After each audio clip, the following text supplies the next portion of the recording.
Graphk and Stu show. Stu Pac's back.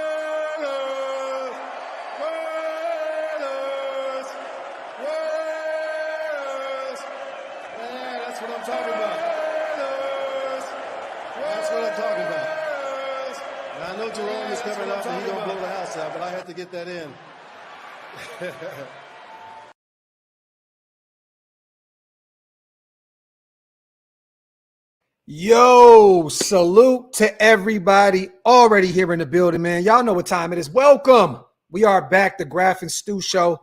Want to say salute to everybody that's watching on Stu's channel, watching on my channel, watching on Twitter. Doesn't matter where you guys are. Just hit that like button, hit that subscribe button. All jump over to Stu's, hit that subscribe button. Let's run those numbers up for our big bro. We got big bro back in the building. What's good, man? Hey, man, long time no see. It's been what? Probably 4-5 weeks. It's been a little while. You know, we've been in contact. We just haven't really done any shows and stuff like that. But it's been a minute, man. It's been a minute. And you know, since then, full draft class. Let me say this. I want to start off, and I know we talked a little bit, and you got a deal you want to go to, but let me just take a moment and congratulate everyone that was drafted, man.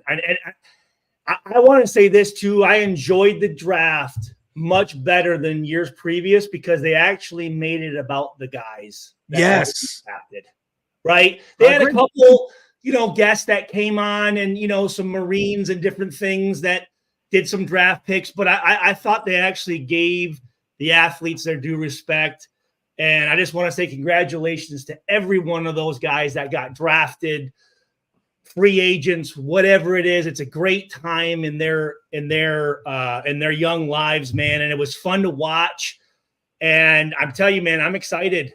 Telesco and what AP put together, I am really, really excited to talk about it. And I was highly, highly impressed. Let me ask you, as a former third-round pick and knowing what these kids have went through, during this draft process, the combine and all that good stuff, where were you exactly at when you were drafted? Where were you? So I actually was at a place called Meinberg's on South Hamilton Street in Saginaw. My dad owned a gym, Old Town Gym and Equipment, and next door there was a pub called Meinberg's, and we were there because back in my day it was Saturday. The first day was 1, 2, and 3 rounds, 1, 2, and 3. Yep. And then Sunday was 4th through 7th. So the draft started at and that was when it was always in New York. Yeah. Right? Yep. I'm going to say, man, it started at maybe noon East Coast time. And I didn't get drafted till about 8:30. So it was a long day. But I always like when they show the guys with their families and stuff like that, man. It's a really, and again, I mean, those kids, what a phenomenal day for them and their families. And again, I will say this, right? The draft, and I've talked about this before, the draft is in recognition of your college career. Yes. Okay? Yes. Now it's time for those guys to make a name for themselves in the NFL game. So I'm excited for all of these kids. Definitely. Now, I want to give you your flowers real quick because during this whole offseason, right, we broke down free agency. We broke down the draft. We broke down the quarterback situation. And I'm going to say probably late last year, even during the season, you were saying, you'd rather go get a veteran quarterback, right? Don't draft one. We ended up not moving up. We did try to go get Jaden Daniels. Well, let me.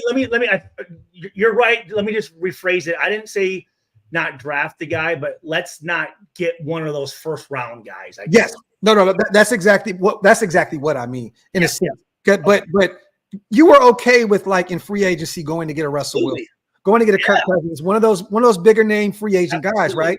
Absolutely. And this draft, we stuck to our board. We didn't go up and get rid of everything in order to go try and secure one of these young quarterbacks.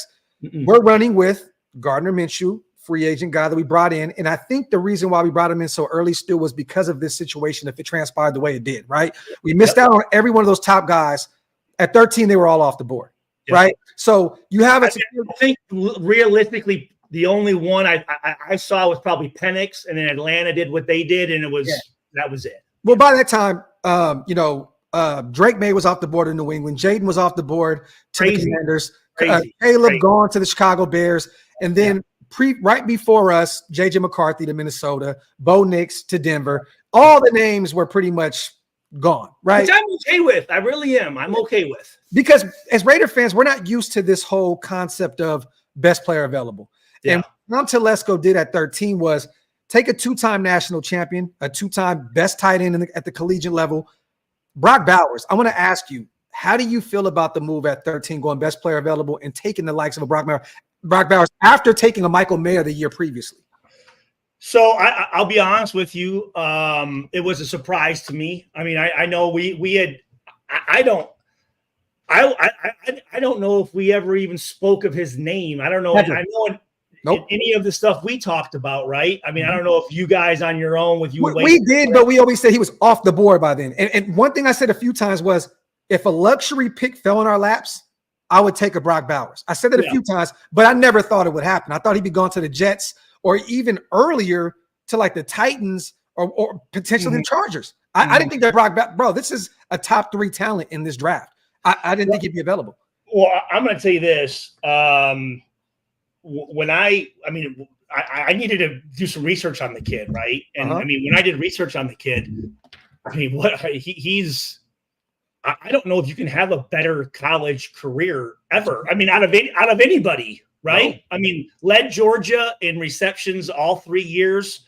Was the Mackey Award winner 2 years in a row. Yep. And I got to give a shout out every time I bring up the Mackey Award. Is it John Mackey? Yes. No. Is it John Mackey? Yeah. Okay. The Mackey Award. I gotta say what's up to a guy that won it my freshman year. A guy named Tim Stratton, tight end. I gotta always say that he won it, but this kid won it twice. I mean, his stats. I mean, you gotta look at his stats as a true freshman coming from Napa Valley, which is pretty cool, right? Yeah. That's where we used to have training camp at, right? Yeah. So he a true freshman. He went to that high school. Just real quick. He went to that high school. Where we practiced? My mom went to that high school. He went to the same one. Okay, which I think is really cool. I think that's really cool. And when I looked at his stat, I mean, what his freshman year, I think he had 12 touchdowns while winning a national championship. I think first team All SEC as a true freshman. I mean, literally, you can't have a better career than this kid has. And I sat there and thought about it because initially, when I was looking at who was available, obviously Fuaga out of Oregon State was the guy that we talked about a lot. A guy that reminded me of Jonathan Ogden. I mean, just big, physical, strong, fast, and also Troy Fuatani from Washington was another guy that I was looking at, and really as the draft went on, I'm going. You know what? At that spot, I'm thinking an offensive lineman. But when they called his name, I mean, again, I'm looking at it going, dude, give our quarterback, which I'm going to say my quarterback, Aiden O'Connell, as many weapons. I mean, when you look at Mayer and you look at Bauer and you look at Devontae Adams and you look at Myers, right? Jacoby Myers, like. As a defense, when you can, and this is one thing that I talked about with Chuck Pagano, when you can line up in 12 personnel, which is 2 tight ends, 1 running back, and 2 receivers, your entire playbook is available. So defensively, that's a very, very tough formation to guard because you can max protect, you can play action, you can run, you can take that tight end off the line of scrimmage and move him in the backfield. Yeah. Again, you can do anything that you want. So, I mean, I don't know as a defense, where do you give your emphasis to? Yeah. I mean, and not even that, Stu. You know that a lot of the work that Bowers got was out of the backfield, out of the slot, lined up the tight end. This is a guy that you could put everywhere. I want to ask you real quick while we're on the very versatile, very, very, very versatile. As a former safety at the highest level, and Purdue leading interception, the great collegiate, career that you had. How do you defend a motherfucker like Brock Bowers, bro? It's tough, man. I again, you look at it and go, yeah, how do you defend Brock, but then also Mayer? Yeah. It's going to be a linebacker or safety on those guys. Yeah. And one of the things about Bowers is that he's tough. He's 6'3". What was it? 4.51, I think his 40 was. I mean, nasty. The kid can. I mean, obviously that's. When I looked at that, I kind of laughed because I'm like, okay, yeah. I see Mark pulling Al Davis right there. And yeah. But I mean, again, when you talk about his statistics and the league that he played in, I mean, I think Georgia just lost one game, right? Yeah. I think in his career. I mean, 2 national championships. I mean, the best. I mean, basically the tight end Heisman Award winner twice in a row, and he's young. What is he? 21, 20? Yeah, he's there. Yeah, yes, maybe. You know what I mean? I mean, he only played 3 years, so. And it's evil chugs. How do you guard the guy? I guess one of the things is obviously you have to pay him respect with his speed, right? Yeah. I mean, at 4.51, I'm not.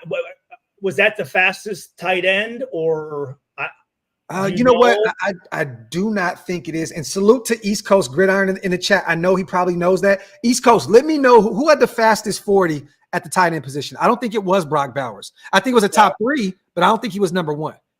But the guy's probably, I mean, maybe a converted receiver that isn't Brock Bowers. You know what I'm saying? Yeah. So, I mean, for him to be able to do what he can do at the level that he did it. Yeah.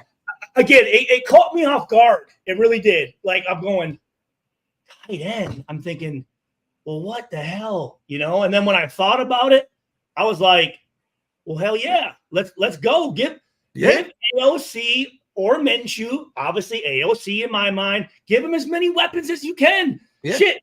If we can get 29, 28, 30 points, I mean, that's going to lead the NFL. It doesn't matter what our defense is doing. If we can score that many points, man, we're going to win some freaking games. I agree. I see a few names in there. I could see Jatavian Sanders out of Texas. I see a few guys that probably ran a nicer 40, but I don't know if it gets any better. If you watch some of this tape on Brock, man, this kid. And again, right? 40s don't. I mean, no, don't mean anything. Bro, what did we do at the combine, Stu? Yeah, I know. Yeah. We were like, what the fuck are we doing here? Let's go to Purdue and watch this and then watch this Big Ten championship game. Like, you know what I mean? So at the end of the day, I mean, it is what it is. And again, what I always say, the tight end is the quarterback's best friend, and the tight end is huge on third down, which we've struggled with a little bit in the past. I don't remember how we did last year, forgive me. And then in the red zone. I mean, and we've got 2 of the best. And that's the problem. I believe that. I truly believe that. Red zone's been an issue for us for many years now, and to have these guys both 2 tight end sets, like you said, 12 personnel. I'm just telling you, man, it's tough, dude. Because I don't believe a team's going to have a 4th DB that's good enough to guard our 4th receiver. Yeah. And not when I say 4th receiver, I'm not saying it's our a bad thing. It's just we've got so many weapons. Yeah. We have a ton of weapons. I think you missed out also on, we brought in Michael Gallup, free agent out of Dallas from the Dallas Cowboys. He was formerly their wide receiver 2. Then when they got Amari Cooper and CeeDee Lamb, he ended up going to wide receiver 3. He's dealt with a few injuries, out here in Dallas, but a guy that we got in for a 1-year deal worth up to $3 million. This is a guy that has 1,100. What's his name? Michael Gallup, an 1,100-yard receiving year. I think in his 2nd year of his career. So this is someone that could potentially help out that wide receiver room as well. What about the tight end from Cleveland that we got? I heard someone say something. So Harrison Bryant, which now he'll end up being our 3rd tight end. He'll be more of a blocking option. He can help a little bit in the passing game, but he's going to be more of a blocking tight end for us now moving forward. I see you, Brandon Curtis. Thanks for the Stu jersey, man. I appreciate that. Yeah, salute to Brandon. I got to get you. This is my guy. He just sent me a bunch. I got to show you these jerseys he sent me. Did you see the video uploaded yesterday? I need to. He sent me a Jason Williams, which you love, white chocolate. Sent me an autographed jersey. Doug Christie, 2 of them autographed. A Willie Gold, a Malcolm Coates. Sent me a bunch of autograph stuff. He sells and auctions a bunch of stuff. I'm gonna talk to you behind the scenes and hook you up with Brandon, because Brandon, Stu can definitely use something in there framed up in the basement, man. So okay, he was second in the 40. He was second in the 40. Okay, all right.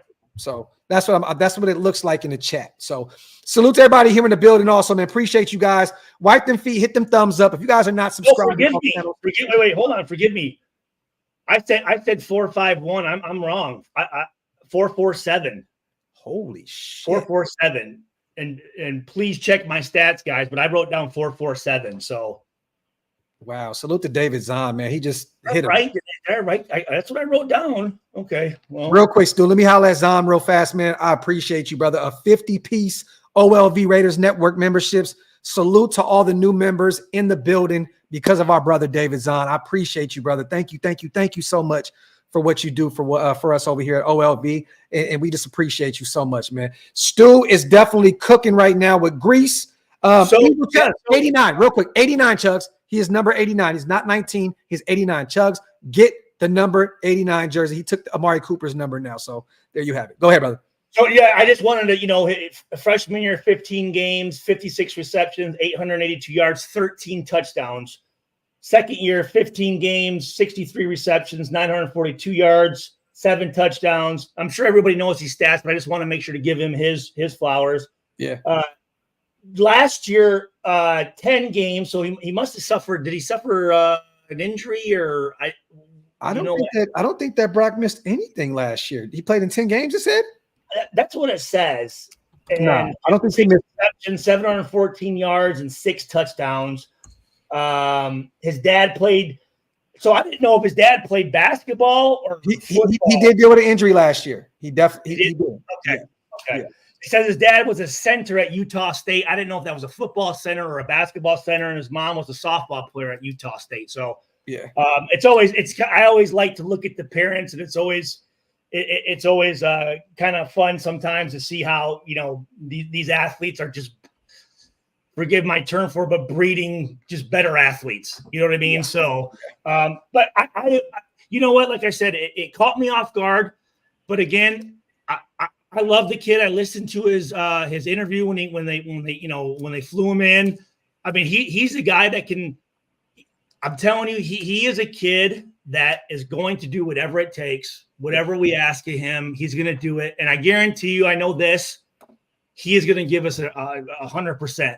Swiss Army knife, and he'll probably do a lot of his damage. Okay. There you go. He'll probably do a lot of his damage in the slots, Stu. That's where he's probably gonna be lined up 50-60% of the time. Dude, that's the thing that we can do. I'm telling you guys, 12 personnel grouping is the fucking toughest as a defense to study, to plan against, because again, you have you literally have your entire fucking playbook. Your entire playbook. Because again, you can't. The tendencies are tough, man. 21, which they don't run anymore, which was 2 running back, a tight end, a fullback, and a running back. You're thinking probably run. You know what I'm saying? 11 personnel. You're thinking pass. If they do run it, you can come up and make a play. But dude, in 12 personnel, man, again, dude, like you can do like I said, that max protect where you do run that play, that play action. Both those big ass tight ends come down, they block, and now we got 2 receivers that are Myers and Adams. You know what I mean? So Trey Tucker too. Still, we keep forgetting about the speedster. Trey Tucker, you're right. Absolutely. So, hey Brandon, I'm gonna link you with Stu, and I'm gonna have you guys do something because he would like something. He would like an autographed something from Stu. We're gonna put something together and have you guys work something out. Salute to Brandon. Absolutely. Salute to Ty also. I appreciate you, brother. Thanks everybody for being in here right now, for yes, sure. Man. Yeah. Make sure everybody subscribes to our brother Stu as well. I want to ask you this real quick. I don't know if you've seen this. Aiden O'Connell changed his number to 12 officially. I like it. Talk. I like it. That car stigma away from us. You know what I mean? The whole, you know what I mean? Just get out of here with that shit. You know what I'm saying? Like, just with I don't even want, I don't this. Hey, let's move forward. Now, is it Rich Gannon? Now I got to think about Richie Rich. You know what I mean? But that's all right. I'd rather think of Richie Rich than Derek Carr. So I like it. Was there any talk? There's no reasoning behind it. I think personally, I think last year Josh McDaniels did it as like not a dig at Carr at all, but like let's see if he can take the pressure of becoming the guy after, potentially becoming the guy after Derek Carr. You know what I'm saying? So I don't know why that was put out there like that, but I love him going to 12. The Tom Brady release. Everybody always says the Tom Brady release. I didn't even think about that. It also deads the idea that Tom Brady's going to come back and play for the Raiders. So I don't understand why people are saying that, because he played into it about a month ago or a few weeks ago on a podcast where he said if he would think about returning if it was for the Raiders, Niners, and there was a third team. I forgot if it may have even been the Patriots or something. I forgot who it was, but I just want him in the building, dude. I want him around. Oh, he'll be there. He'll be there.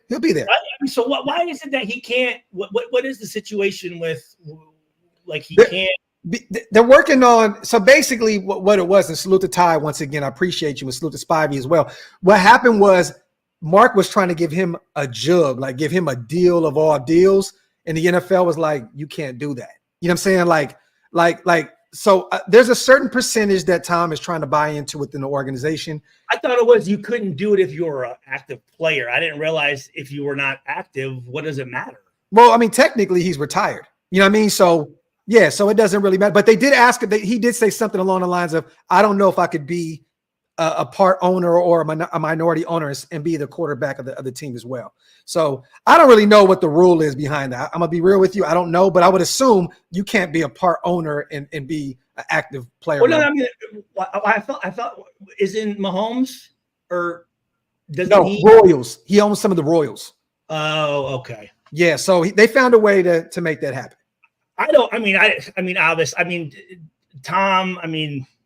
Like I said, I just want him in the building, dude. Yeah. And he was there last year. He was in there last year. He was. I remember him. I remember seeing him come out of the locker room with the quarterbacks. Yeah. And someone made a comment of, Tom he's this old and he's still getting over the fact that his supermodel wife. Listen, hey, Tom, I'm telling you, from day one, wasn't losing any sleep over that shit at all. No, he goes through the Victoria's Secret catalog. He's fine. Yeah. He's not worried about it at all. Yo, real quick. Salute to Spivey once again. For those who have missed out on any memberships, if you want to become a member, hit the link. It's pinned up top. Salute to Ty Davis. Real ones know. Graph, Detroit Buddha is watching you on X. Salute to my guy, Ty Davis. Now, let's move on to the second round. We talked about Brock Bowers, okay? Now, this is probably my favorite pick in this year's draft, okay? A guy in round 2 that should have been a first-round pick. I said it all off season long, Stu, that this kid is going to be an all-pro center at the next level. Now, we just, gave Andre James that extension as our center. Essentially, it's a 1-year deal. You can get out of it after year 1. But we found a guy in Jackson Powers Johnson, center from Oregon. He'll be a guard at the next level, at least in year 1 for us.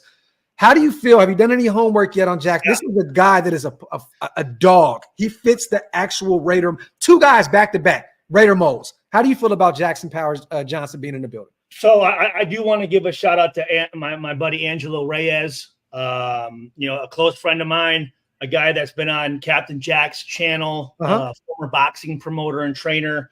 And I remember sitting with him, this is a couple of weeks ago, and we went over Jackson Power Johnson and then I get Fuaga and Futani. Yeah. And what I said was Jackson Powers Johnson reminds me of like a Donovan.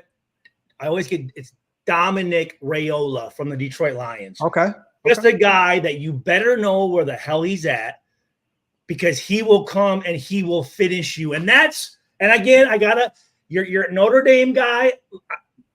Hey, he's got the crew cut, the varsity jacket. I mean, good good, technique wise, but he's not nasty enough for me. Okay. This dude right here is nasty, man. I like it. He will finish you. And here's the thing, man, that'll wear on guys, dude. That shit wears on motherfuckers. And I watched his film, and I really, really, really enjoyed his film. When you do talk about him being a Raider, 1,000%, man. I mean, and that again, I like nasty freaking offensive linemen, dude. Them dudes that they got, and then they finish, and then they get on you and just what the Raiders were known for in the past. Yeah.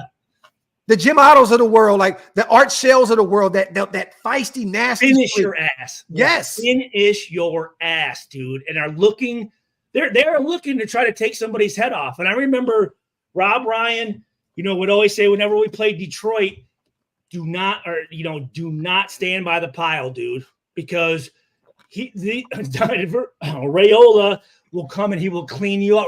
A lot like, remember Jeff Fain? That's a Notre Dame guy. Yep. Mm-hmm. Yep. Jeff Fain. You got to know where these guys are at. Nolan from Denver, I want to say number 66. Me and him had battles. I had to know where he was at. And that's just one more thing that's going to distract you from what you need to be doing. You know what I'm saying? Yes. And I think I was excited as hell. You know what this pick is, dude? This is the Max Crosby of your offensive line. I believe that. Real talk. I believe that. And I love what East Coast just said real quick, going back to Brock Bowers. People don't know that Brock took inside zone plays in college. What's going to happen when you do that out of 12 personnel and Zeus gets to carry the rock? Former teammates as well. Dude, I'm telling you. Oh, that's true. Georgia boys. That's true. Salute to my guy, East Coast Gridiron. I appreciate you, brother. I want to ask you real quick, going back real fast. We're going to grade this. This is a Stu grade. What do you grade the Brock Bowers pick? Let me, I guess, how do you, so I'm trying to think of how they grade a pick. Do you go by just the player itself, or do you go by the guys? Some people go by need. Some people go by best player available. Some people go by, like versatility. Like Brock Bowers is a guy that offers you snaps in pretty much 3 different positions, right? So, I mean, just in the way you grade it, fuck anybody else. The way you would grade this kid, the difference he's going to make on that offense, what would you grade that? Here's the other thing. That motherfucker was up for the Lombardi Award, I think, which is the Offensive Lineman Award for blocking. So I got to say A-, dude. I love it. Okay. But the Powers Jackson move, what do you rate that?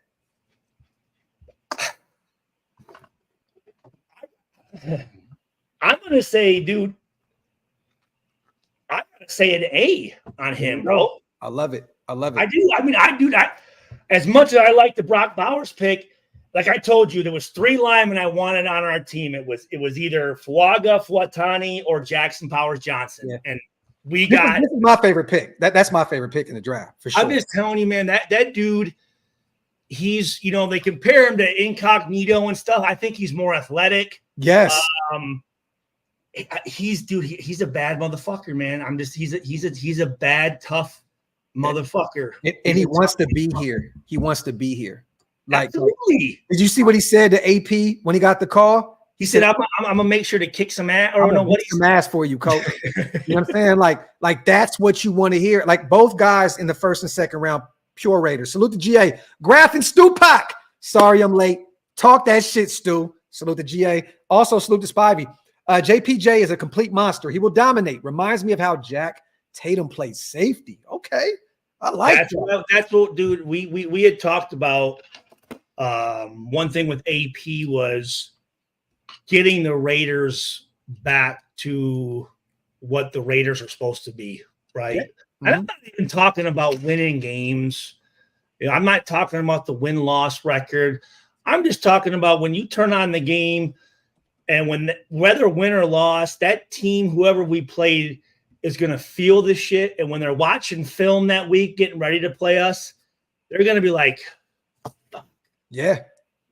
And speaking of the trenches, right? In the 3rd round, we stuck to our guns. Now, at this point, Stu, there was a run like back to back on tackles. we missed out on some of the guys that we could have potentially looked at. There was another kid out there in Notre Dame that I definitely Blake Fisher would have looked at in the third round. But there was a nice little run there. And we ended up with a kid at 77 that I thought was a reach. I thought we could have got him in the next round. But I also realized there was a run. So Tom Telesco and them said, you know what, let's not play around. Let's get one of these guys. Delmar Glaze, have you got an opportunity to look at him, the offensive tackle out of Maryland yet? I mean, I have. Obviously, you know, I mean, what am I going to say? I love number one with him. What do you think I'm going to say? What do I automatically like about him?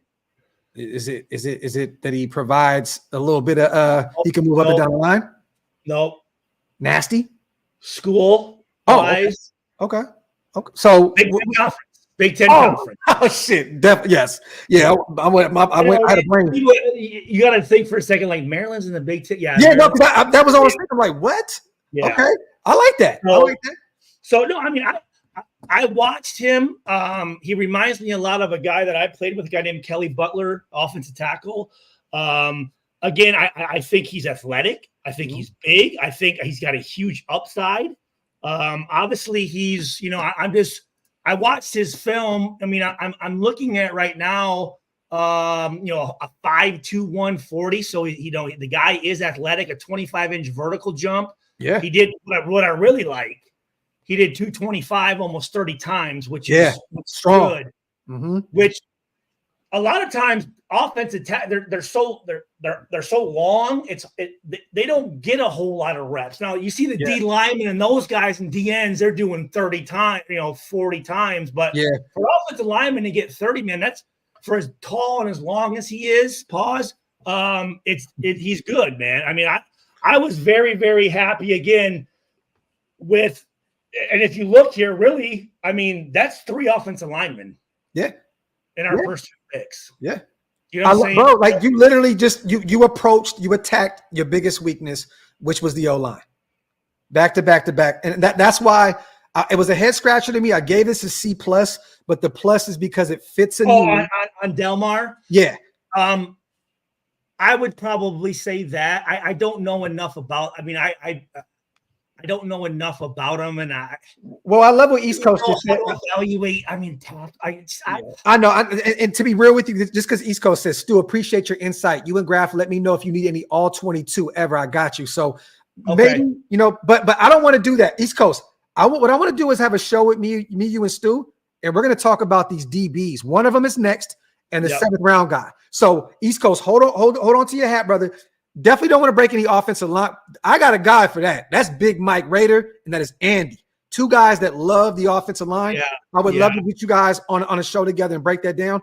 But we're going to talk to safety, and we're going to talk to DB group. So to J-Ro, think about this. Tay and Jacoby have never played with talent like this either, at least on this roster, at least on the Raiders, for sure. Definitely. But Tay had a lot of talent out there in Green Bay. You know, remember, he played with some great receivers out there in Green Bay and some nice. Here's the thing, though, that like I keep kind of forgetting about is I'm looking at this offense, and I'm sitting here going, dude, this offense could legitimately average 26, 27, 28 points a game. Yeah.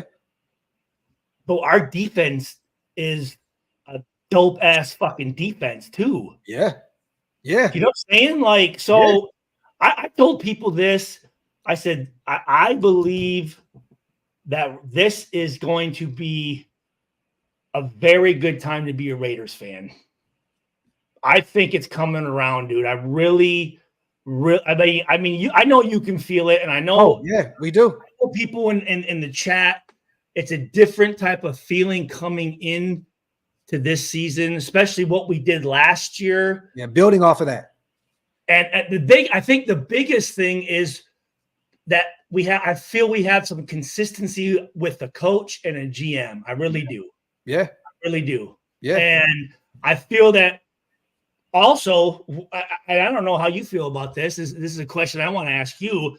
The way I feel, I don't know if I've ever seen, since I've been a fan with the nation, everybody kind of on the same page.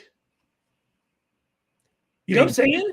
Bingo. The only thing right now that people are kind of battling with is who is going to be the quarterback one. But it's not a bad thing because everybody's everybody's like, let the best man win. That's really the only thing I'm seeing right now in regards of anything being, kind of a talk. We're all on the same accord. Love the head coach. Love what the GM did. Love the draft. Love what we did at the agency. Yeah. So I think everybody's on the same accord right now. The only thing right now is we got to figure out who the quarterback won. I said it before, and I'm not saying it just because you're my brother. I said it before. I think Aiden is going to win it. I do. I think he's going to win it. And either way, though, if Gardner does, phenomenal. We have a gunslinger out there. I've liked Gardner Minshew since he was at Washington State. Yeah. I mean, he's a guy that you want to cheer for. A guy that if he again. My biggest thing is I just want to know that we have guys that regardless if we win or lose, that I know that these dudes are giving it their best. Yeah. You know what I'm saying? Yeah. It doesn't suck if we lose. Fuck yeah, it sucks. It sucks for those guys too, but it's part of the game. At least to know that shit, at least I know that these guys give a fuck. Yeah. Yeah. You know what I'm saying? Like remember a couple of years ago where I'm going, who does this team turn to when we're down? Dude, now we got guys to turn to now. On both sides of the ball. On both sides. Yeah. Actually 3 sides, right? Even on special teams, right? Yeah. So that's when the team starts to make that jump. And you see some of these other teams, the tides are changing, man. The Chargers, they're trying to figure it out there. And the Denver Broncos, they don't know what direction they're going in. It's fucking done. We're done with those motherfuckers. You know? So it's coming around with again. I said this. I said Detroit's kind of my side chick, right? That I don't. Well, you're from there. You played for him too. I mean, I'm saying I believe that the Raiders and the Lions are probably going to be the 2 hottest teams in the league, to be honest. And still, look at that. Dan Campbell, Antonio Pierce. I mean, same thing. Yeah. I love it. I love it, man. Salute the GA. Win or lose, you're going to take all week to heal. That's the Raider way. Salute the GA. There you go. Good. I love that. That's a good point, GA. That's a very good point. The most asked, Stu, do you think we're going to see AOC a little more mobile this year? Or do you want to see him a little bit more mobile this year? I don't think we need to really. Getsy going from Justin Fields to him. Mobile, when you say mobile to smoke, I guess like designed mobility or just being able when the pocket collapses, can he make some plays with his legs? As since I've known him, I think he can. I think he can when he can make throws on the run. And this O-line this year is going to be better, so there's going to be a little bit more time for him to figure it out. Everything. I mean, to be honest with you, everything's going to be better. I mean, I truly believe that. I mean, the offensive passing weapons. I think our running game. I think we're really going to see something with our running backs. I truly believe that. Yeah. And I think with having an entire year with an offensive coordinator, and again, I go back to that 12 personnel, man. That's a motherfucker, dude. That is a motherfucker for a defense. From a defensive standpoint, that is a bitch. And you know what? One thing this year that a lot of people aren't talking about, Stu, is that you don't have to force feed a superstar running back anymore. No. Right? This is going to be a committee. This is going to be Zeus. It's going to be Madison. It's going to be Dylan. It's going to be Amir Abdullah. Like, we have a shit ton of running backs now. It's a running back by committee thing where you don't have to force feed your guy even when it's not rolling. There was times where Josh couldn't get it going, and we still kept feeding him and feeding him 2 yard gain, 2 yard gain, 2.5 yard gain.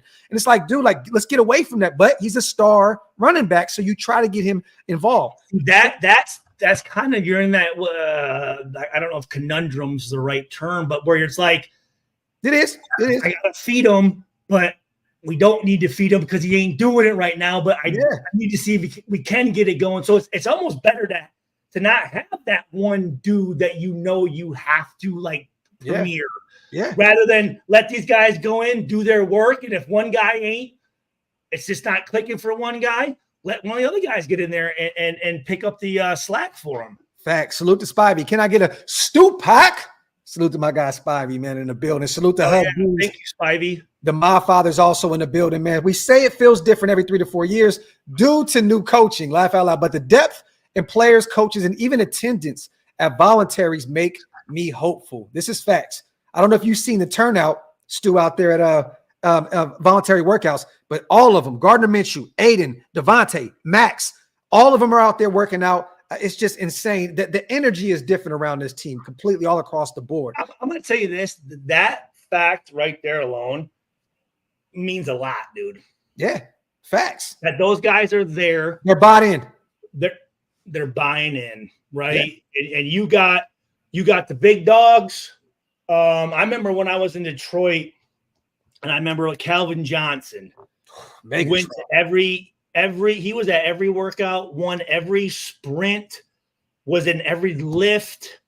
And when you see a guy that I call the one percenter of the one percenters doing that, man, like that goes a long way, man. Like that not only makes you respect and want to play for that guy, but it also makes you go, well, shit, like I want to do what he's doing. Yep. Right. So it's a great example for these young dudes coming in. And remember, that was another thing we talked about a couple years back, right? Like, who do these young cats look to see how things are going? Because I don't think it was the right guys. You know what I'm saying? And like, I'm just saying that things are, again, the tide is turning.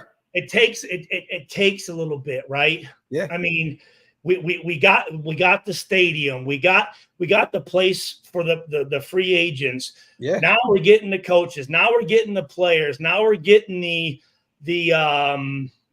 mentality back. And a shout out to Plunkett too for coming out there for the draft, bro. Like when he stepped out there, I'm like, Plunk, Mr. Bush himself. Yo, salute to Rosetown. AOC will hit another level, wanting to prove to us. I love it. Salute to God and family. Just doing my part to keep the lights on and keep bringing guys in like Stu. Raiders. Well, you guys know Stu is a part of the show. Like this, we actually have our own show. You know what I mean? So Stu is always going to be around until he doesn't want to do this shit anymore. Yeah, absolutely. You know what I mean? But salute to God and family. You already know this is my brother. All right, let's get to the next round. Yep. So this is your bread and butter here. In the fourth round, there was some guys available. I was like, okay, I think Kyrie Jackson was still available. You know what? I don't know. I don't know if he was, but out of Oregon, the guy I talked about a lot. Cam Hart, I know, was available. 6'3", big body corner out of Notre Dame. Yep. But we take a kid in. I always butcher his first name. I know. DeCameron Richardson. Corner. DeCameron Richardson, corner out of Mississippi State. This is a guy that has a lot of traits, Stu. Like he has everything. He just needs the coaching staff, right? He has the speed, the athleticism. This is a guy that a year or two down the line, you can look at as a potential starter. What do you think about this pickup? No, I mean, obviously right away, what do I like? 6'2", 195. Yeah. I mean, that right there again, I like big DBs, man. I do. And here's the thing. I like big DBs even if they're not as fast, but shit, would he run a 4.33 or some shit, or a 4.3? 4.34, I think. Yeah. So, and here's the thing too is one of the guys that I used to train from Saginaw who played at Mississippi State. You remember Brian Cole, the guy I told you that plays at he plays for Winnipeg. He came on the show with us. Yes. I'm gonna get a little evaluation because he knows this guy. But I watched his film and let me just take a look here. So here's what I wrote. I mean, had a really good game against LSU. From what 4.34 is what I wrote down. Yeah, 4.34. Is what I saw. I thought he was a really good tackler, really good tackler on the edge. And when I say a good tackler, a sure tackler. Yeah. And what I mean by sure tackler was he wrapping up, doing it the right way. Yes. I thought he fought off blocks. I thought I could tell that he wanted to go get to the play. Yes. Right. Again, good open field tackler. Now, I did say I didn't see him do too much man-to-man at all. I mean, it was mainly zone that was there, and I don't know how much. I guess I don't remember last year. Graham likes to do a little bit of everything. You know what I mean? So you'll see some man, you'll see a lot of zone. If we ran a lot of, I'm just obviously I'm thinking of single high man. You know, when Al was there, right? So I'm like. Yeah, you play man to man when you're with the Raiders, but changed. I'm sure it's changed now. I mean, I remember last year, but like we had a guy on the outside playing man, we had another guy playing zone. You know what I'm saying? Like there was so much creativity back, you know, with the DBs last year. So it's gonna be interesting. And you guys, I'm not. I wrote again. I just kept writing, and as I'm watching the film, good tackler, good tackler, good tackler, good edge, held the edge very well. Yeah. When I say that. You know, when I say held the edge, he's coming down. He's coming down with his body square to the line of scrimmage. Yeah, he's making sure he's forcing everything back, which is huge. That's a huge thing for a corner because corners need to hold that edge. Now I didn't see here, and I'm pulling up his stats right here. Did he have? I didn't on his highlight film. At least the one I watched, I didn't see any interceptions. So no, that was pretty much the one knock that a lot of people were bringing up was the turnovers. Which you know this though, right? The next level is a lot different. I'm not going to judge him by what he did at the collegiate level in terms of picks.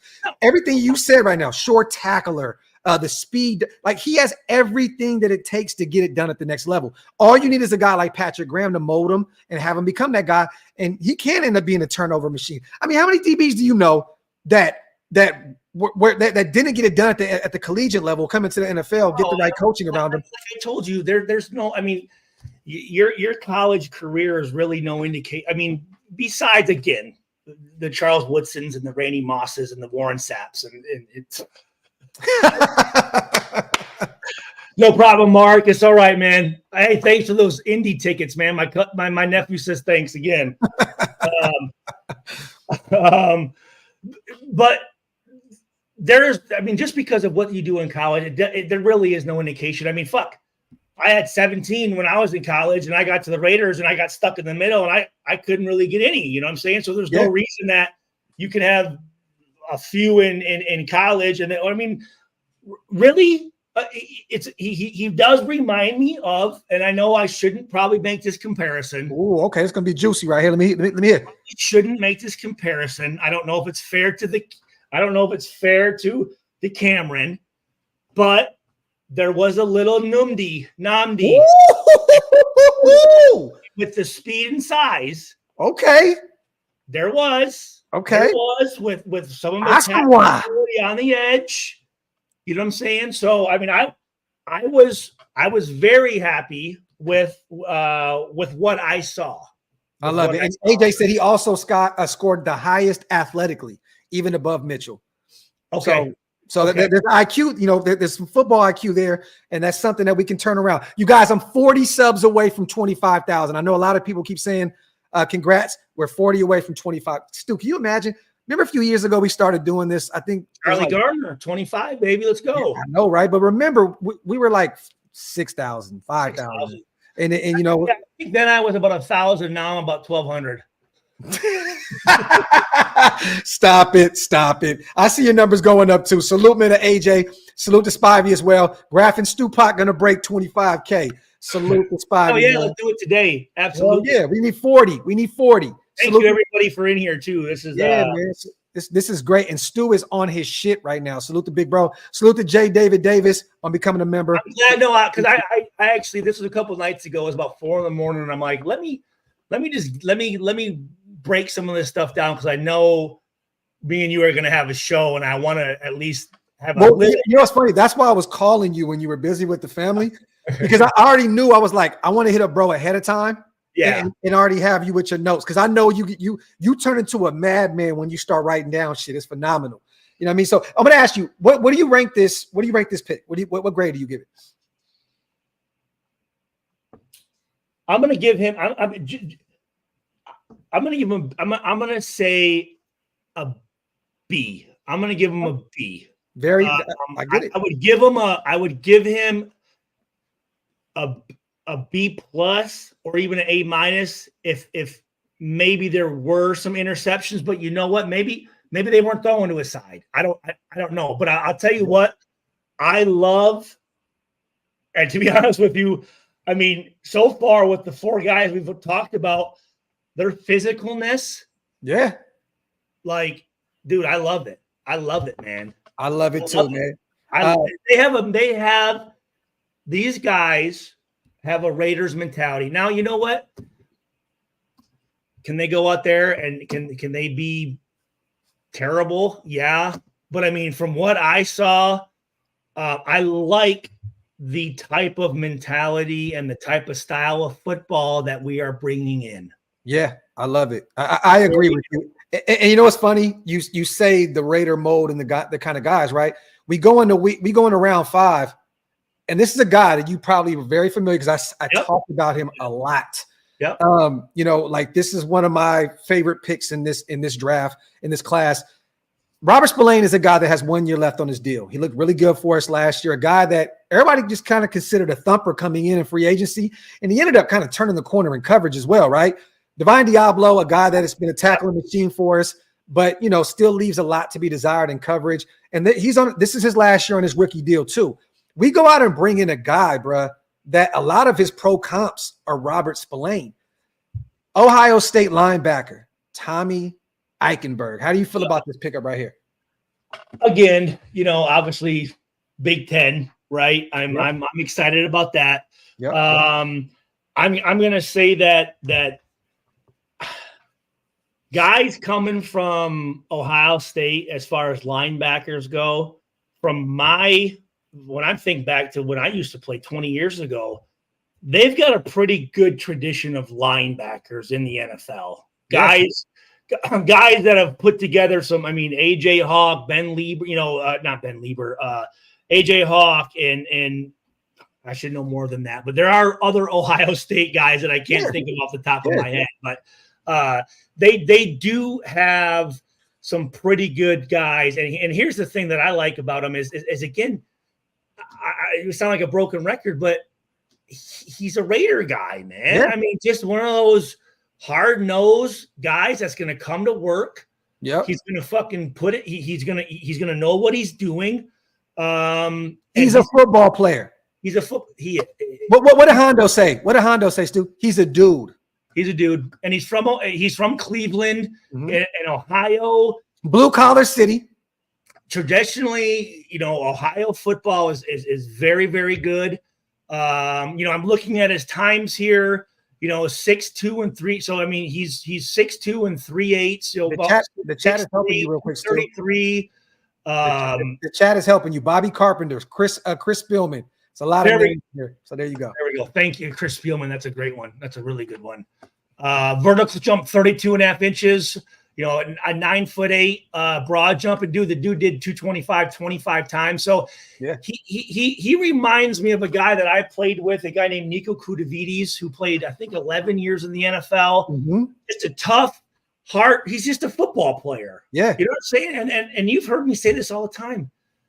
I want football players. Yeah. If I'm running a team, I want football players, and this guy is a fucking football player. And really, from what I'm looking at, every guy that we've drafted to this point and really past this point are football players. Yep.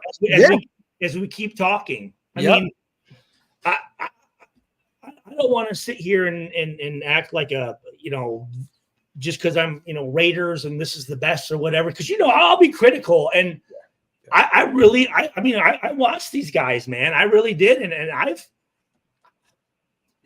are there some things obviously that they can improve on? Yeah. You know, they're young. I think they all look pretty good up to, we're going to keep going here, but dude, Tommy just fits along with just the 4 guys we talked about prior to him. Yeah. Yeah. Well, guess what? Well, first I want to get a grade. I want you to give me a grade on that. I know it's kind of like what the fuck, but I just no.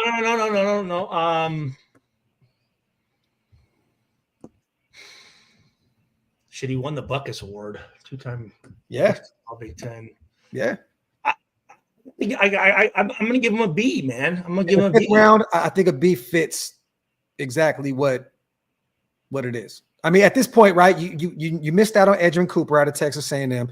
You missed out on a few other so-called big names. Now, I will say this: the linebacker that I wanted, is Peyton. No, what was it? No. Number North Carolina State. No. Number 23 from Michigan. Shit. What round did he go in? Yeah, where did he go? Was it shit, what is his name? Let me look it up real quick. Trotter went a little later, I think, Dan, to Philly. Junior Colson. No. Oh, the other one. The other one. Number 23. So it wasn't Colson. Who was the other one? Number 23 and Colson. One of the best tackles I've seen. And Colson went in the second round. He went early. He went to Harbaugh. He went to Harbaugh. Bennett? Is it Bennett? Barrett. Michael Barrett. There you go. Is it Michael Barrett? Barrett. It's Barrett. Michael Barrett? Let me see. I remember you bringing him up a lot, though. Anyway, I mean, I didn't know where he went, but I mean, as far as linebackers go, obviously, I knew he went to the Panthers. He went to the Panthers. What round was he? In the 7th round. Wow. Yeah, so he lasted a little longer. Wow. So there you have it. But no, I mean, Tommy's. I've watched Tommy. I mean, obviously, Big Ten. So I know those guys a little bit better than other conferences. But no, I mean, like I said, I give him a B, man. Okay, so we keep talking about these guys, these Raiders, these dudes, these dogs, right? Guys that are football players. We go into. It's funny, man. Like we go into the next round and the 6th round, and you're assuming all these running backs. Let me just. Sorry. No, you good. I want to read my notes. I said Tommy is good sideline to sideline and good eyes. Okay. Which are very important. Good eyes as a linebacker is huge. So. Yes. No, definitely. We go into the 6th round in need of another running back. Specifically someone that can give you some production in the passing game, right? So looking at some of these running backs, like, oh my God, like the run is gone. Like Ray Davis, all these Braylon Allen, all these guys are off the board at this point. But there's a small school guy, first team Associated Press, FCS, All-American, all-purpose, first team, all-coastal Athletic Association running back / punt returner, special teams player of the year, finalist for the Walter Payton Award, top player in the FCS, led the team with 749 rushing yards on 160 carries, 4.7 per, 9 rushing TDs, but he also had 68 receptions for 700 receiving yards, 10.3 per, and tied for the team lead with 7 receiving touchdowns in 10 games. Also set the school record with 295 receiving yards in 1 game against the Central Michigan team. And he's also say that again. 295 receiving yards against Central Michigan. And Central Michigan, they're actually they've been pretty well the last couple of years. Yes. Too. And that was the best talent that he faced that year. Okay. So it says a lot about the kid. 5'10", smaller back, 206 pounds. Dylan Lobby. Is that how you say his name, Lobby? Is that how you say Lobby? Yeah, Lobby. Yeah. This is a guy that is starting to draw a lot of Austin Eckler comparisons. I'm going to say again. I mean, here's what I'm. There's a common theme with. I feel like most of these guys is they're not just one position. You know what I'm saying? Like they can do a multiple. You can put them in the slot. They can do multiple things, right? Yeah. And not only on offense specifically, but on special teams. And again, I'm watching Dylan's, 100-yard touchdown against Delaware. Yeah. I thought he was a great cut run. I mean, great cut. I know exactly what play you're talking about. Great, right? Mm-hmm. Great cut. He's a great screen back too. Yep. You know what I'm saying? So obviously, as you talked about, how many receptions that he had, how many yards he had against Central Michigan. Yeah. Returner, kickoff returner, and he looked really good in the Senior Bowl. So that's where they fell in love with him, was the Senior Bowl. So I mean, this is one of them picks. And once again, Tom Telesco, he took Austin Eckler as a UDFA when he was with the Chargers, and he was their best receiving option at the running back position for a long time. He just moved on this offseason and went to the Commanders, got a nice little sizable deal with them. But this was a move that we needed, a guy that can help us get production in the passing game, a guy that can catch the football out of the backfield, a guy that can line up in the slot also. You know what I mean? Like this, like you said, versatility. There's multiple things. This is you're starting. And really, I'd say this. I mean, I think as a punt and kickoff returner, which I think we kind of need, don't we? I mean, right? Yeah. I mean, you don't want to line up. You don't want to put Trey Tucker there because you don't want to get one of your X factors injured, right? You know what I mean? So this is one of them. He's a hard-nosed football player that'll go out there and run. You just said it right there. He's a football player, and so far, again, because we've seen before where it's like the guy looks great and he runs great and but is he a guy that we can get behind and a guy that's going to give us 100%? And again, I look at all these guys, and from what I saw on film, there was a theme or a similar play style with all these guys, and it was just that they're football players, man. Yeah, and it's funny, Stu, because once again, right? Real quick, grade for that.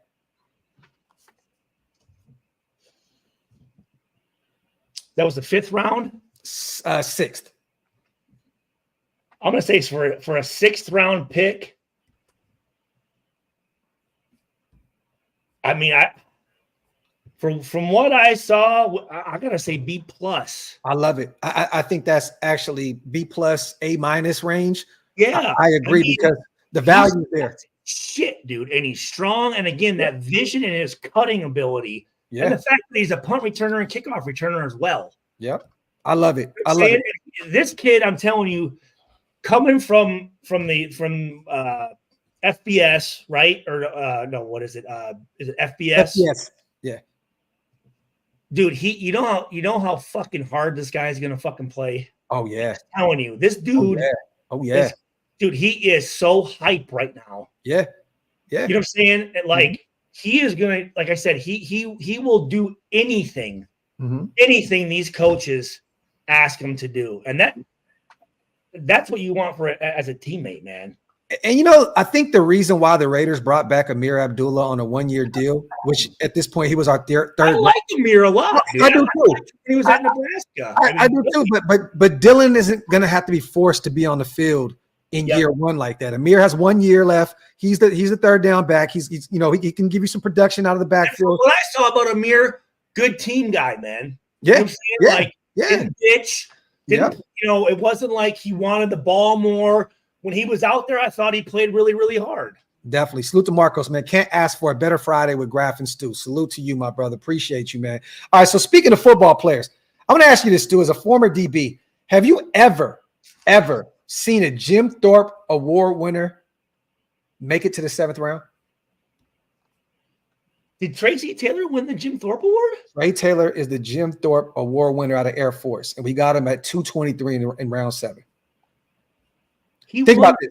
Thorpe, I did not know that. Think about this. A few years prior, we took Trayvon Merrick in the 2nd round, which we would have took him in the 1st round. He won the exact same award. We got this kid here in the 2nd. And Ed Reed's cousin, and Ed Reed watches tape with him all day, every day. With this kid right here? Yes, that's his first cousin. They watch tape together. We got Palamulu and Ed Reed. There you go. Hey, man, I'd like to see those two guys fucking think that's the future at the safety position, Palamau and Trey. For real. Ooh, I mean, it has to be because of Air Force, right? It has to be because of the competitions he so-called faced. Why he fell to the 7th? I mean, I really don't understand, I mean, 70. I mean, this last year, 13 games, 74 tackles, 5 for loss, 4 pass breakups, a blocked kick, 3 interceptions, including 1 to the house. Yep. He's been consistent the year before, 69 tackles, 2 interceptions. What'd you say? Sure tackler, smart kid, and a ball hunt. No, I did not. Okay, so I did not know that he won the Thorpe Award. Wow. Yeah, bro. Yeah. And apparently we loved him as well at the Senior Bowl. Another. Remember how we kept saying, who did you talk to? You're going to say the name. Who do we talk to that said that the Senior Bowl was way more important than the Combine? Randy Hansen. No, not Randy. He said it too. Chuck Pagano. Chuck Pagano said the Senior Bowl. This was another kid that impressed. No, you're right. That's right. No, you're right. That's right. Another kid that impressed highly at the Senior Bowl. I mean, so I wrote. He's actually a very good blitzer. Great timing on his blitzes. Like it was like he knew the snap count or something because he was hitting full speed at the line of scrimmage when that quarterback would hike it. Yeah. Had a great play against San Diego State for a pick 6. Great vertical leap to come up and jump to intercept the pass. And again, there was a great play that he made, which shows his vision against Wyoming on a reverse play. My apologies, real quick. Trey was at the East-West Shrine Bowl. That's what I meant. My apologies. I got it mixed up for the Senior Bowl. Thank you, East Coast. But go ahead, brother. How in the fuck do you win the Thorpe Award and not get invited to the Senior Bowl? Bro, you're the best DB in the nation. That's crazy to me. That's crazy. Yeah. I truly don't understand. He went in the 7th round. So, and this is a kid, man, you know, that on tape, he shines as a human being. Like I said, not only his tape, but his statistics. Now, forgive me, I didn't write down what's his size. I didn't write down his size. I believe he is. Let me see, 6 foot 210. So decent size. There's 6 foot 210. That's good size. Yeah. That's good, really good size. And for like I said, for what I saw, he just turned 23. Still, so he's a mature. He's a mature. He's mature. He's coming from a very disciplined university. I mean, all of those armed forces universities, kids, you can't. You can't make it at those universities if you're not fucking giving it your best, dude. And I believe his dad was ex-military as well. So there's the discipline and all that good, the values, everything is instilled in him already.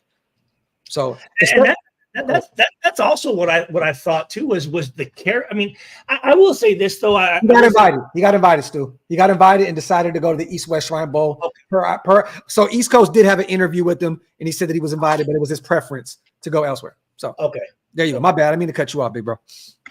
No. I was just gonna say that. I forgot what I was gonna say. So.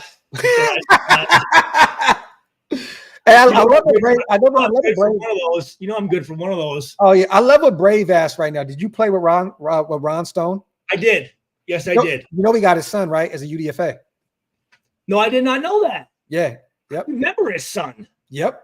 Oh, I mean, yeah, he was small as shit when you played with his dad. Yeah, he would have. I mean, yeah, fuck yeah, Ron Stone. Yeah, and forgive me, I can't remember what his wife's name was. A beautiful woman. But they actually, I remember Ron Stone is the one who referred us to our massage therapist, Sarah Rader, who was a pivotal point of my career to have that good massage therapist. And yeah, Ron Stone was always a good dude, man. I mean, obviously it was towards the end of his career. I don't know if I played 1 or 2 years with him, and forgive me, Ron, if you're listening, but did he play in 2005? Do you remember? So I'm looking right now. Where does son play at? He played for the Raiders 2004 to 2005. 2004 and 5? Mm-hmm.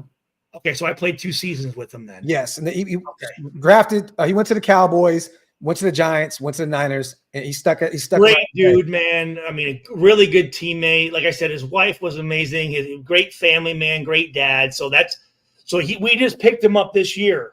His son as a UDFA. Someone said from San Jose State. He's from San Jose. Oh, he's from San Jose. Okay. Yeah, no. Senior is from Boston. Boston. He went and he went to Boston College as well. He grew up in West Roxbury. Okay. Well, that would make sense. That is San Jose. Yeah, I mean that's when he was with the 49ers. So yeah.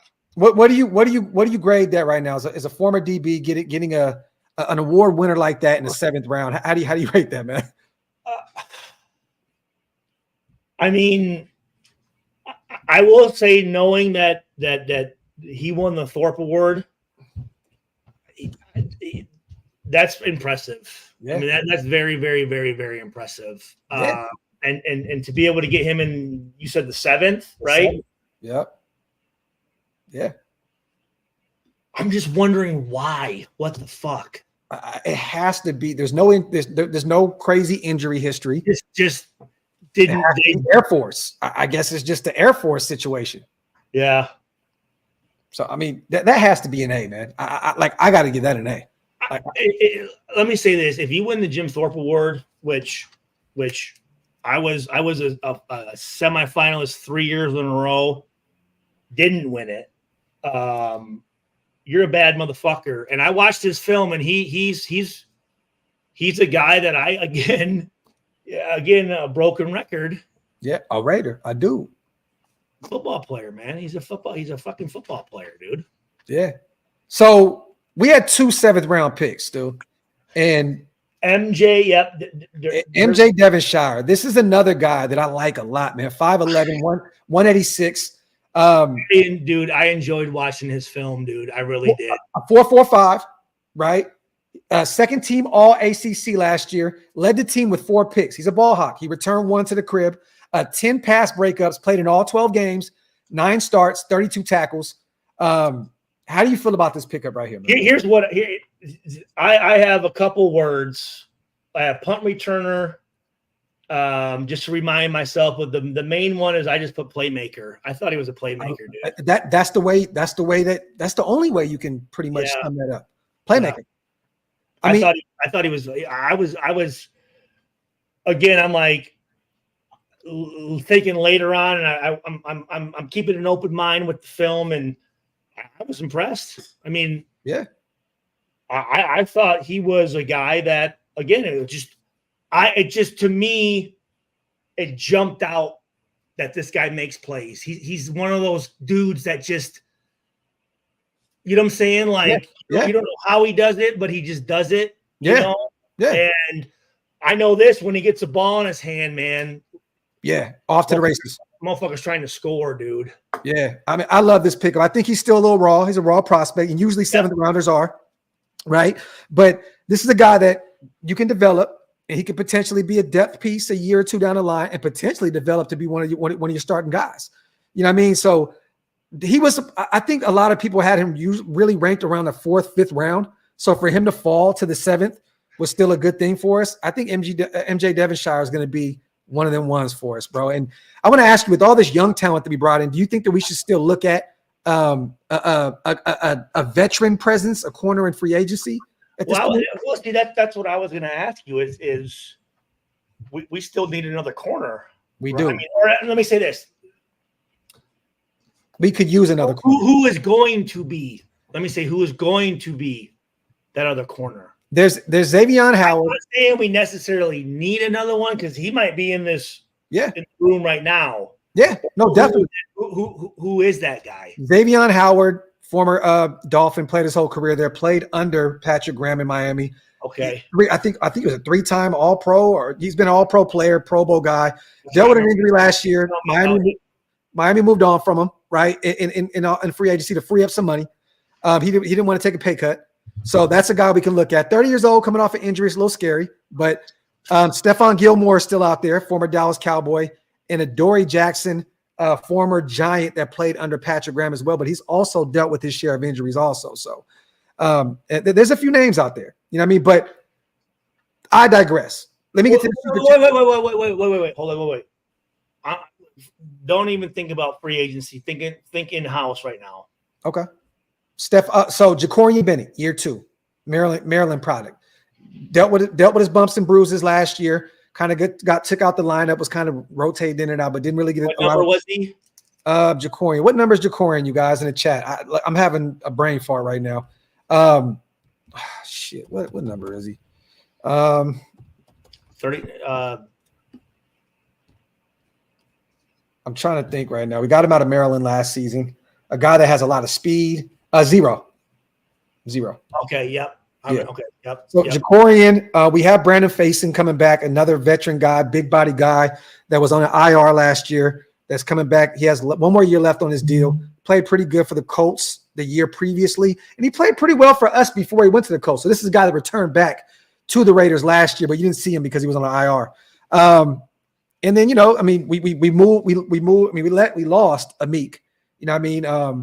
He went to the Amik Robertson, right? Yeah, Detroit Lions. The little guy. He's the little guy, right? Yeah, we lost Tyler Hall. He went to Philadelphia in free agency, but we still have some in-house options as well. I'm okay with. I'm okay with us losing those guys. Yeah, me too. I can live with it. Yeah, I can live with it. Do you run with the kids? Shit. Because if you do that, Stu, remember this too. You're putting a lot of faith in Jack Jones to be the number 1 corner. Which I think he deserves. He deserves that. I think he wants that. Right? Rightfully so. I would be fine with Richardson. Okay. Here's the thing. He's got the size and he's got the speed. Yeah.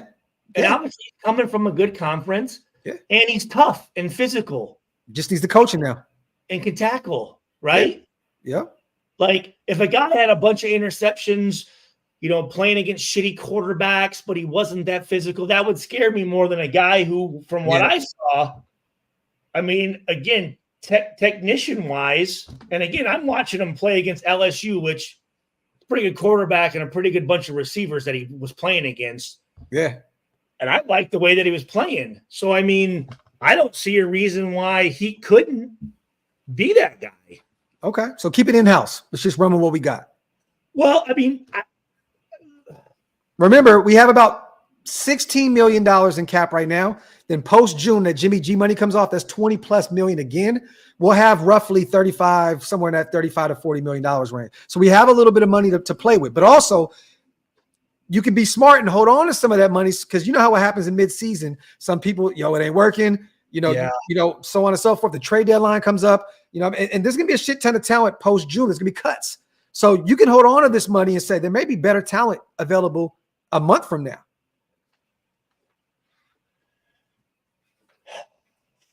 Fuck. I wouldn't know enough about those guys that could be on the bubble, that could get cut, that could get, just, what do you call it? Just contract. I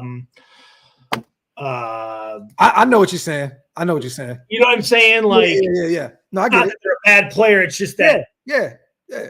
In music, we call it filler. It's like, oh, that record was on the album, but it was like a filler record. It was like, whatever. We just threw it out there. No disrespect. No disrespect. Even though it sounds disrespectful as fuck, but it's just real. It's just real. It's like a filler. But yeah. Let me get this. I don't see, again, I don't see there's any reason why that Richardson can't beat. I like that. I like it. There's how many times have we seen rookie cornerbacks come in and, like I told you, I believe that cornerback and running back are two positions that I feel rookies can step in and go. You know what I'm saying? Like that. Edge rushers usually take a little time to develop. Defensive tackles, offensive linemen take a little time to develop. You are right. Corners can come in and dominate. Go, and then corners, if you have, in which we have a veteran linebacking core, a veteran, you have Crosby out there, and you have two safeties who have played a lot. Yeah. So he can easily, plug him in there, and he's athletic enough. And again, it's his size and his speed. I mean, 6'2", 4'3", 440. There's no reason that he can't. Yeah. You know what I'm saying? Yeah, I agree. Salute the hug real quick, man. Question for my brothers. When was the last time we had this much potential for greatness going into a new year? When was this hype? When was the hype this palatable? It's been a while, Hug. It's been a while, brother. I don't really know. Because even think about this. We didn't know Derek Carr was going to be Derek Carr those early years, right? When we took him out of Fresno State in the second round. We didn't know Gabe Jackson was going to be that great of an offensive lineman for us in the third round coming out of Mississippi State, right? We knew Khalil Mack was going to be one of them ones, but everybody was still nervous about him coming out of a smaller school like Buffalo. So, like, yeah, this may be one of them ones. But to be real, a few years prior, we went and got Chandler Jones. We got Devontae Adams. We bought into the hype, and it didn't work. You know what I mean? So I just think that this is the most depth that we had. I think that this is the most promise we have with young kids that we can develop because we're expecting a lot out of year 2 guys and year 3 guys. You know what I'm saying? So, well, there's a couple guys that this should be I believe should be a marquee year for this motherfucker with this fucking Devontae Adams with the fucking our blessing that he didn't go to the Senior Bowl. Less eyes on him and is still in his 7th. Salute to Devontae Adams, my guy with the Mark Davis wig piece on. So I will say this: when you talk about these guys that we're picking up, I am impressed with Telesco and his staff for getting guys like this later on in those rounds. Yeah. Like that's pretty. I think that's pretty impressive. I definitely agree with you on that. I think that Tom Telesco, Antonio Pierce, they identified exactly who they wanted. A lot of these guys that we brought in. You can see there's a. Yeah. They have but even similar mentality. Even the UDFA. There's a theme. Even the UDFAs. I'm going to give you a list of them. The next show we do, I want to break down the UDFAs. Okay. But the thing is, a lot of those guys were top 30 visits. Wait, hold on. So so I don't know how it is, but like I got drafted on Saturday, and then like Thursday, which would have been yesterday, was when I flew out. Is there a mini camp going on right now? It's involuntary workouts right now. So I think rookie mini camp comes up next. Is it the 13th, 14th, or no? Somewhere around like somewhere in mid-May, I believe. Let me see. Rookie mini camp, Raiders. I believe it's this in the middle of this month. Oh, I like that. Someone said we got dogs, not divas. I agree with that. May 10th to 11th is rookie mini camp. So there you have it. So it's a 3-day camp. But a lot of these guys are already in the building. Like I've seen a lot of them already go out there. Brock Bowers is out there. Powers Jackson's, he's out there already. Powers Johnson. So there's a shit ton of talent that's already out there in Vegas, already getting the ball rolling. You know what I mean? So, but rookie mini camp starts May 10th in the 11th. Okay. I agree, Spivey. I think that's an A+++. But I got a bunch of guys that I want to talk about as UDFAs as well. Like I said, because a lot of these guys came in for top 30 visits for us, and they ended up falling as UDFAs. Shepard, another corner out of Maryland, another speedy guy that we got, top 30 visit for us. They liked him a lot, and he's a Raider now. You know what I mean? So, and there's a shit ton of other talent. That's all I remember. Chris Carr was the fucking undrafted free agent. Yeah. I mean, it's super, super, super fucking hard to do, but you know who else was? Antonio Pierce. Yeah. You can get guys. You can. Yeah. I mean that's the thing is there's all these guys are fucking good football players. Let's not get it fucked up. Okay. Yeah. As I don't care who you are, if you're getting drafted or you're getting picked up as a free agent, you're a bad motherfucker. All right. You are a dedicated, hardworking kid that's doing something that such a small percentage can do. So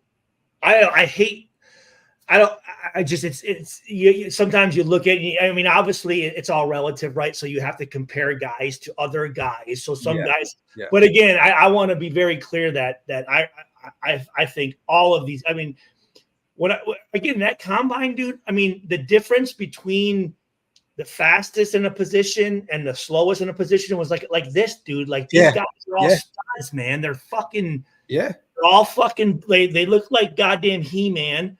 They're all fucking fast. They all say the right thing.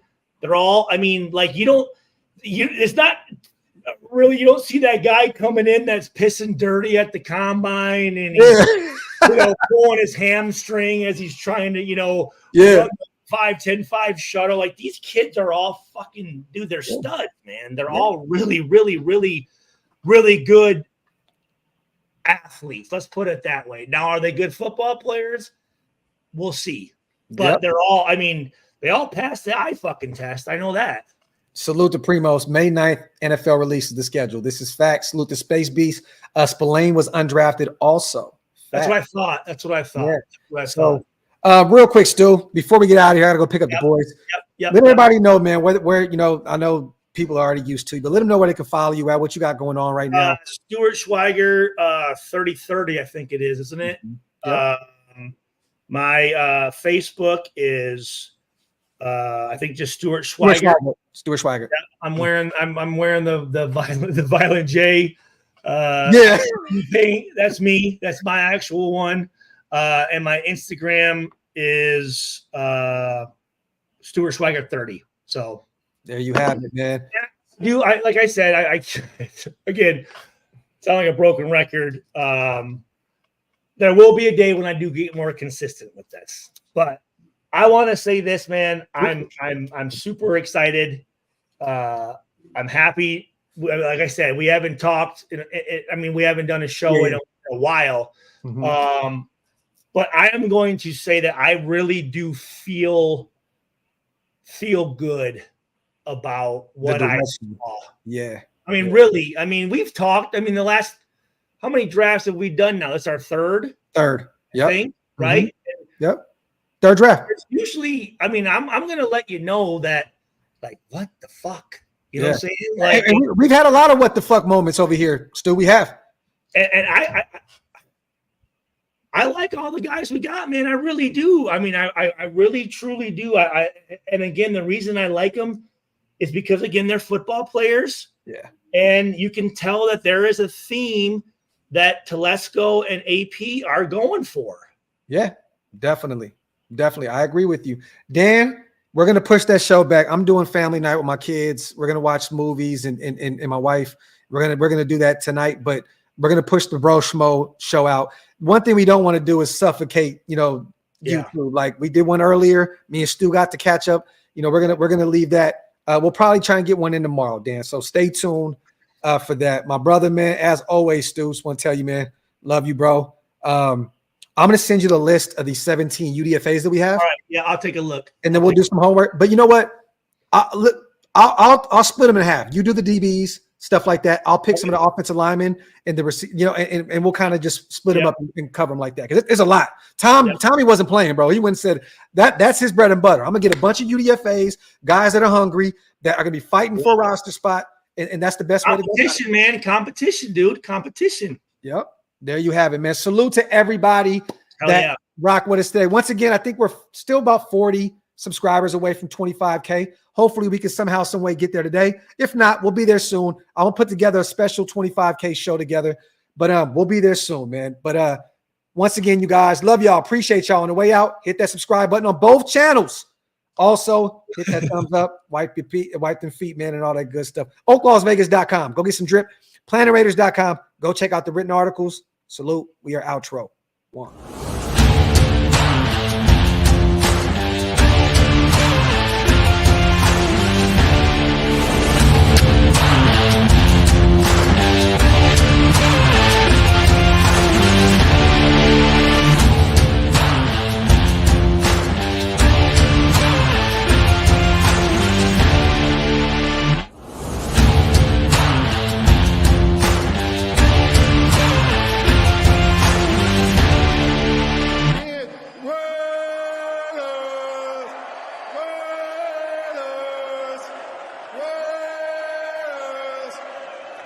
That's what I'm talking about.